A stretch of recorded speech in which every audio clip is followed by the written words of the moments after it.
Stretch marks in pregnancy, a very interesting topic for pregnant patients.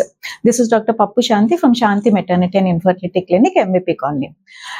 ప్రెగ్నెన్సీలో stretch marks అనేవి అసలు ఎందుకు వస్తాయి? ప్రెగ్నెన్సీలో మనకి వెయిట్ పుట్ ఆన్ చేసినప్పుడు అబ్డమెన్ మీద కానీ, థైస్ మీద కానీ, బ్రెస్ట్ మీద కానీ స్కిన్ స్ట్రెచ్ అయ్యి మనకి స్ట్రెచ్ మార్క్స్ వస్తాయి. సో ఆల్రెడీ వచ్చిన స్ట్రెచ్ మార్క్స్ ని పూర్తిగా అయితే తగ్గించలేం. సో మనకి మార్కెట్లో దొరికే ఈ క్రీమ్స్ కానీ, లోషన్స్ కానీ ఈ స్ట్రెచ్ మార్క్స్ ని కొంత లైటన్ చేస్తాయి కానీ పూర్తిగా అయితే తగ్గించు. సో రాకుండా మనం జాగ్రత్తలు తీసుకోవడం it's always better. So 3rd month నుంచే కొన్ని జాగ్రత్తలు తీసుకుంటే కొంతవరకు ఈ స్ట్రెచ్ మార్క్స్ ని మనం తగ్గించుకోగలం.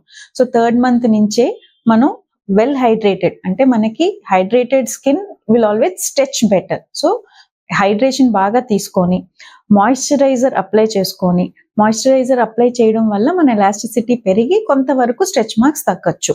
ఇవి కాకుండా ఫుడ్స్ లోని వైటమిన్ సి, డి, ఈ, జింక్ ప్రోటీన్స్ తో రిచ్ ఉన్న ఫుడ్ కానీ మనం తీసుకోగలిగితే కొంతవరకు మన స్కిన్ ఎలాస్టిసిటీని పెంచగలుగుతాం.